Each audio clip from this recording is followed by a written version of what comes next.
It was innovation in Muslim communities that developed the order of algebra, our magnetic compass and tools of navigation, our mastery of pens and printing, our understanding of how disease spreads and how it can be healed.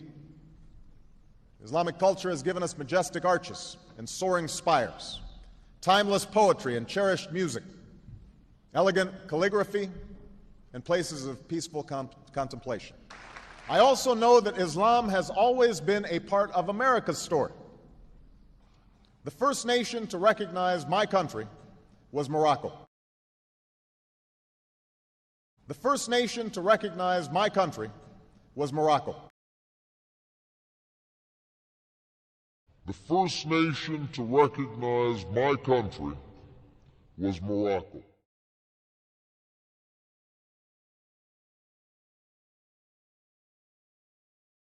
Like children say, I pledge allegiance to the flag of the United States of America and to the republic for which it stands.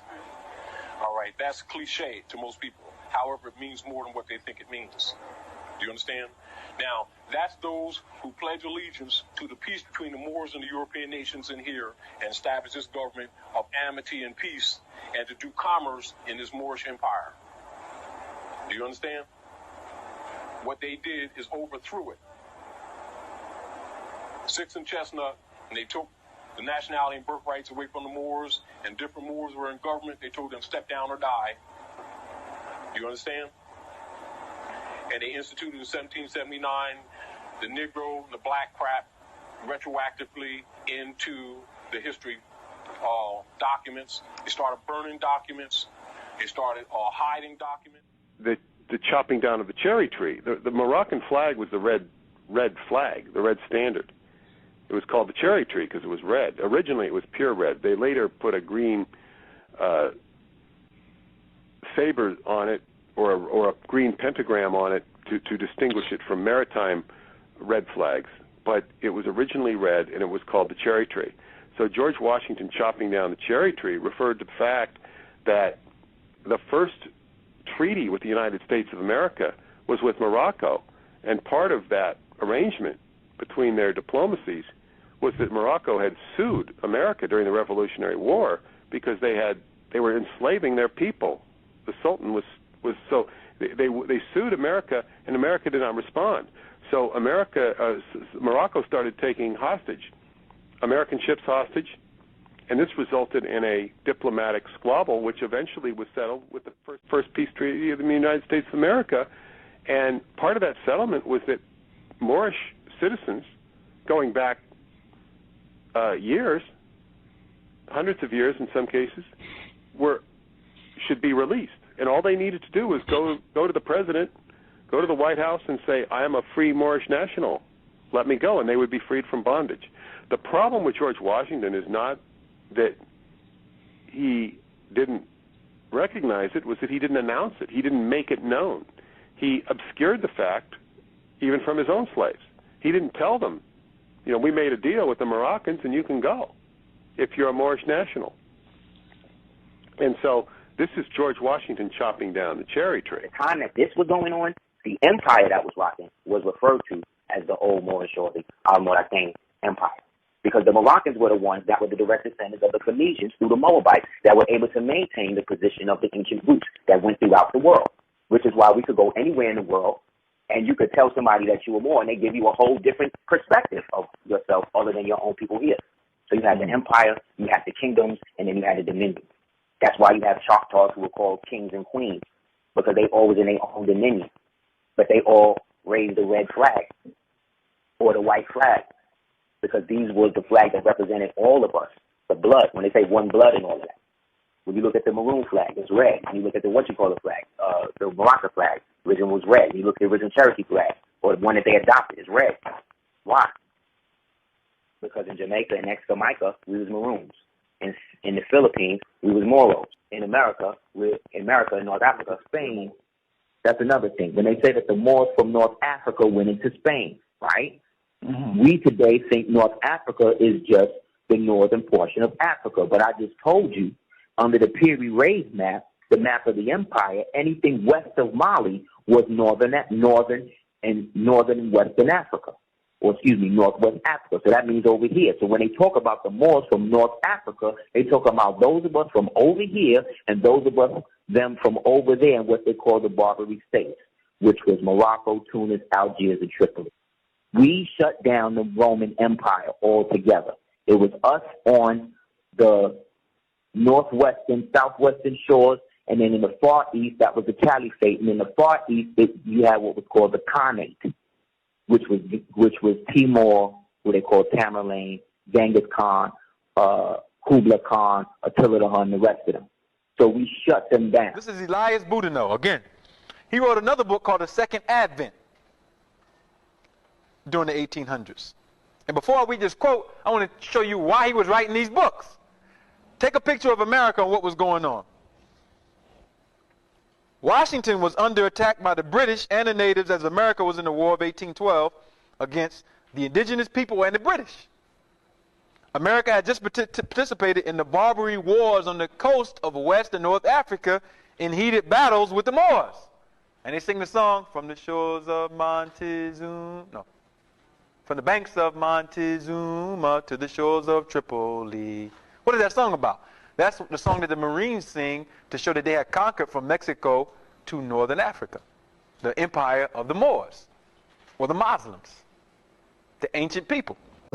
Why is there a tradition in parts of the Spanish-speaking world, like in Cuba, where people historically would answer to the term of Moreno and Morena, which is a reference to Moors? This is my grandpa with his sons. It's the banditos. Yes.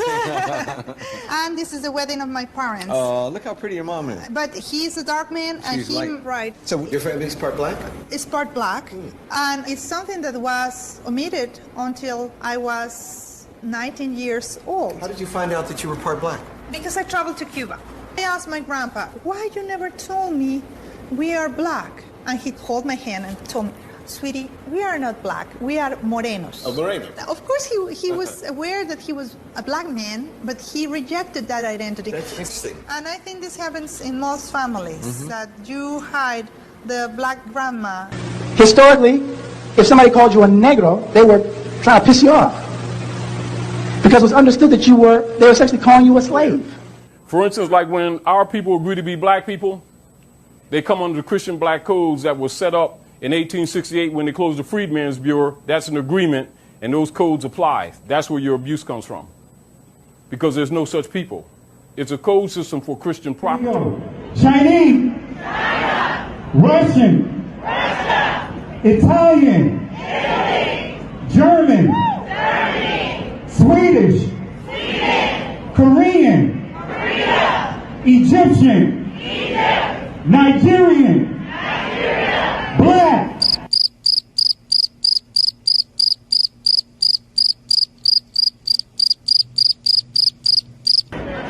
I hope you were able to successfully identify the issue. You were able to properly identify with all the groups that I called out in the countries that associates with them. But when I said black, everyone had to look at each other and try to figure out what you was going to respond to and what country or what nationality is associated with them. So I want everyone to understand that that is the underlying problem. Listen up! Y'all don't understand. This is our land. You are Aboriginal Indigenous American. You are a Moorish American. So where is their green card? Where is their green card? Huh? Know your birthright and nationality. You are a Moorish American. You are an Aboriginal Indigenous American.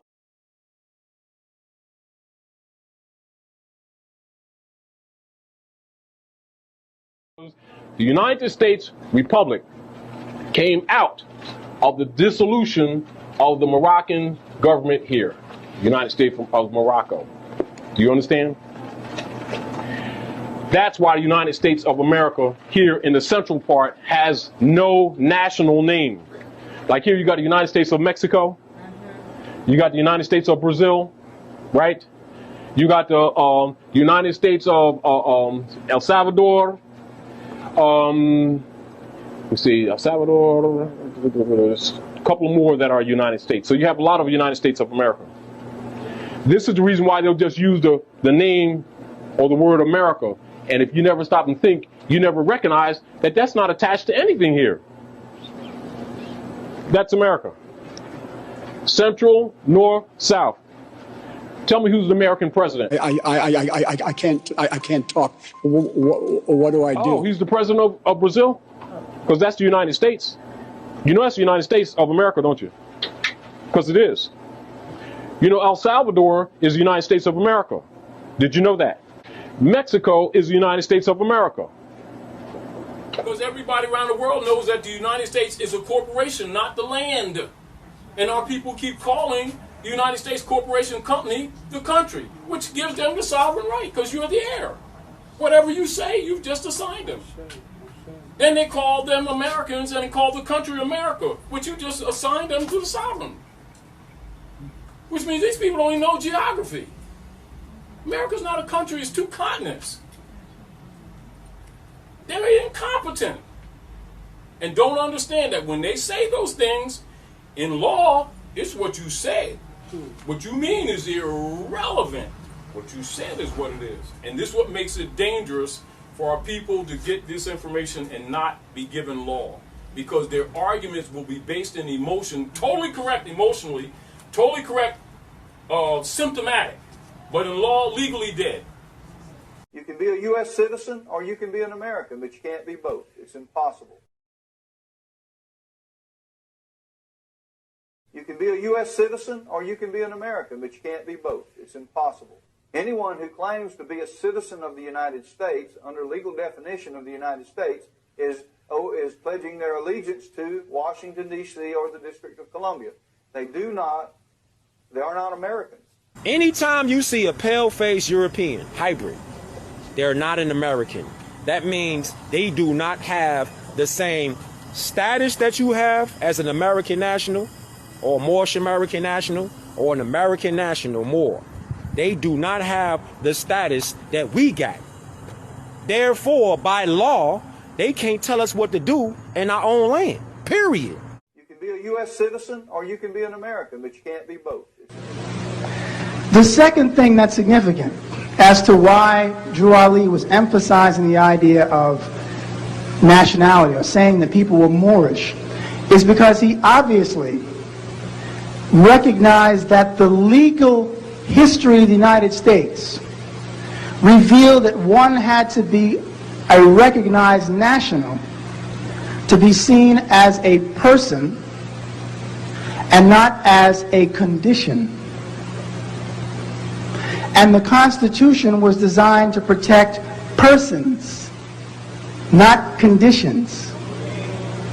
So if one was calling themselves black 200 years ago, it was recognized, like the term Negro, that those terms referred to someone's condition and not to their nationality, because we know there is no Negro land. We're the true Al-Moroccans, or Americans. The European colonists took over and started calling themselves Americans and started changing the history, saying that they brought us here. We were always here. You've got pyramid kuntas in Central South America that are older than the pyramids in Giza in Misraim that the people call Egypt. Older. You've got civilization principles that are here in Lower Egypt that you call Kentucky and Tennessee area that is older than they are in what you call Egypt. But those things are held secret because they don't want these people to know that they're the heirs apparent to this land, so they branded them Negro, black, and colored to cut off the linear history. So when the people think they're Negro, black, and colored, they can't tie to the illustrious history of the founders of civilization. As a matter of fact, they keep trying to leave and everybody else trying to come here because they don't even know that this is the hub, the North Gate. Because status is everything. You know, come before the court claiming to be Dred Scott. That's a confession that he's European property. Because he's of Asiatic African descent. He ain't Dred Scott. Plain vanilla, you see. But by our people not understanding non-begeer and why the brand system exists, it doesn't dawn on them that you cannot transact business in another man's name no matter how many generations and claim right of estate. Ain't gonna happen. Stone discs and slabs are characteristic of the Moundville culture, more than 80 of such objects having been found. They are invariably made of sandstone, similar to material outcroppings above Tuscaloosa, about 18 miles to the north. Not only is their mechanical precision remarkable, but also the incised designs with which they are decorated. With the use of only primitive tools, the task of making such an object as the well-known rattlesnake disc must have been a tremendous one. Versed in the lore of some of the ancient orders that hark back into ancient days will be stirred by some of the objects that have been uncovered. They'll see significance in the all-seeing eye, a decorative design which appears frequently. If objects associated with their owner during his lifetime were buried with him, and they undoubtedly were, they'll find their own meaning in a ceremonial mace, which might have been a gavel, and in an incised pendant, which may have been a charm. Oh, that's right here, the 5 Great Lakes. 5 lakes that were man-made by our ancestors that contain half of the world's fresh water supply. And that whole region over there is known as the breadbasket of the world. We fed the whole planet from there. And the elders also said that the original Mecca was Chicago, the center of all food, wheat, grain, and livestock distribution for the planet. And until this day, it's still that way. So we got to realize where we're standing at right now and who we really are. This is really the quote-unquote promised land. This is really the quote-unquote heart of civilization. This is really what you might call Northwest Africa. And I say that to people so they can stop saying I'm going back to Africa and understand that they're in it. Even in the days of these Moundville people, there seems to have been some significance in the number 7, for ornamental beads in this exact number were used. Ancient civilizations are rarely thought of as having existed where we of today go about our routine tasks. Remains of the past are most frequently unearthed in far-off places. At Moundville, this culture of centuries ago has been uncovered in fields long planted to cotton on the edge of a sleepy little southern town, and within a few minutes of the seat of Alabama's foremost state educational institution. Plows turned up the first recognizable evidences of it 40 or 50 years ago. Burials are now uncovered by the simple process of removing a few shovels full of loose earth until a stratum of harder clay is reached, a natural base on which human bodies and cherished worldly treasures were tenderly placed in the dim and distant past. It is weird and eerie to find with so little effort a fireplace unquestionably fashioned by man, which can be used today exactly as it was. This is the Garden of Eden. It's the Garden of Eden. That's what they had in Columbus's journal that they arrived Absolutely. at the Garden of Eden. So what has happened is absolute lies. Milk and honey. That's right. And the land of milk and honey is another terminology. So these things are important because as you're doing studies and you read books, well, however old they may be or whatever like that, and if it says the land of milk and honey, you need to know they're talking about the North American continent. You don't know that. That's the Stars and Stripes. Now, what most people don't know is that this continental flag is the flag of the United States. The Stars and Stripes is our agreement for commerce. Yes, what they did is buried this and then told you the Stars and Stripes was the national flag. The Stars and Stripes is not the flag of any natal people. It does not identify with any bloodline whatsoever. It is a flag that came out of the Treaty of Peace and Friendship of 1787, which was a culmination before the Articles of Confederation and the adoption of the Constitution, when we decided to stop this silliness, meaning wise men decided to stop the pendulum, because the wars between the Moors and the Roman nations have been stagnating civilization. The Constitution is based on ancient law, and all other nations use it as a guide. The Europeans didn't set that up. Moors set that up with 20 European sons, 35 Muslims, and 20 Muslim sons, which is a Masonic code for Europeans who have accepted the Moorish way. And the reason why the United States Republic that you know was set up as a governmental principle and a governmental system was to stop a cycle of wars that have been going on for centuries. And it is the experiment of the implementation of the ancient Moabite law for isonomy, or equal justice and equal principles applied to all members of society, which makes this the unique government that it is, why you got those 2 seals on that dollar bill as one. Substantive connector, which means those 2 seals are one. And as a matter of fact, they write it on there, O-N-E, right in your face. So how many of you know that the United States has a dual seal, but yet you handle this every day?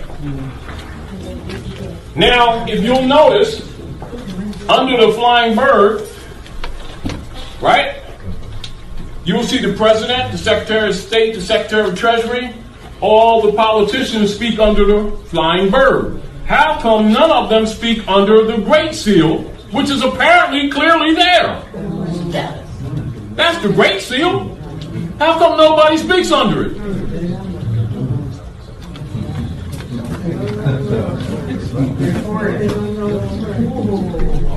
Because the heirs are to be kept asleep. But you don't see any African Americans unless they're slaves. They will show people as slaves, but that's it. Now, I want to show you a painting of the Battle of Bunker Hill. Here's the Battle of Bunker Hill. Bunch of white guys, right? Unless you know where to look.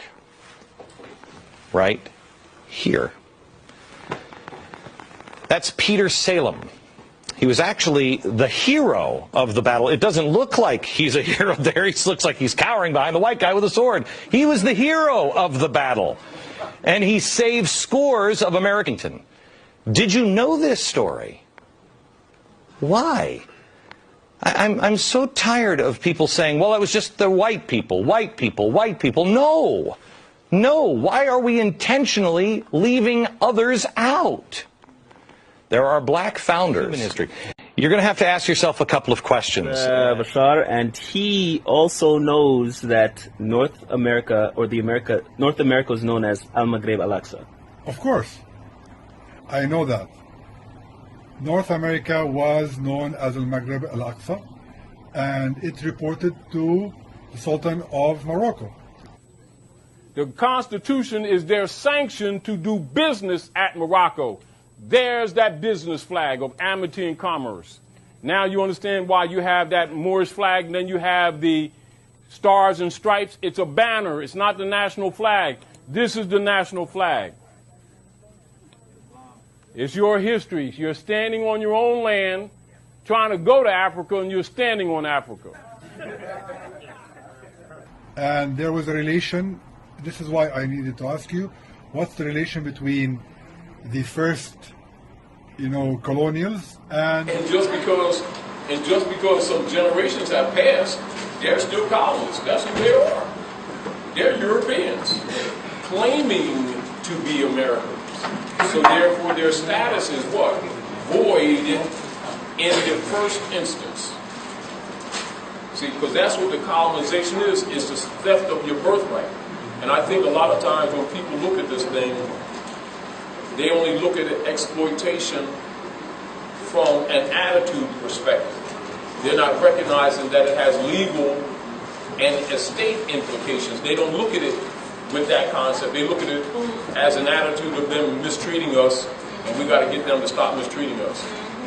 And that's not it. They're claiming your estate. I'm saying, like, when you tell somebody else that, they think they're like, oh, you better not milk no white people. They ain't going. Yeah. And the whole deal is, that's why they claim to be white guys. Happy Independence Day, bitch! Put down the goddamn hot dog! What exactly you fucking celebrating, Tyrone? Huh? What you celebrating? Put down the goddamn hot dog! Nigga, put it down. Turn off Frankie Beverly and Mays. Call off the goddamn radio, Tyrone. You can't two-step your way to fucking freedom, nigga. You can't two-step your way to liberation, bitch. 1776 July 4th. Bitch, you wasn't free. You was hanging from a goddamn tree. Emancipation Proclamation was 1865, bitch. 100 years later. And nigga, you still ain't free. Bitch, where? But you out here two-stepping with hot dogs and shit. Oh, geeking it up with fucking Chet and Suzanne. You fucking in my face with that bullshit. Oh, you on that life, liberty, and pursuit of happiness. I saw the goddamn movie. Yeah. Will Smith crying like a little bitch. Hey, little bitch. This nigga was living in the bathroom. Look. You living in the bathroom. Talking about you goddamn free. Who man's is this? Put down the goddamn hot dog, Tyrone. Where you bought that, nigga? What you celebrating exactly? Genocide? Huh? Slavery, huh? This ain't your holiday, nigga. A day off work, huh? You going back to work tomorrow, huh? Still paying taxes, huh? Shit, I got a 3-day weekend. Sit the fuck down, Tyrone. I didn't come for an oratorical contest. I didn't come to say what you like. Somebody has to say something different to you. We can't do the same thing over and over and over and over and over goddamn again. When do you stand up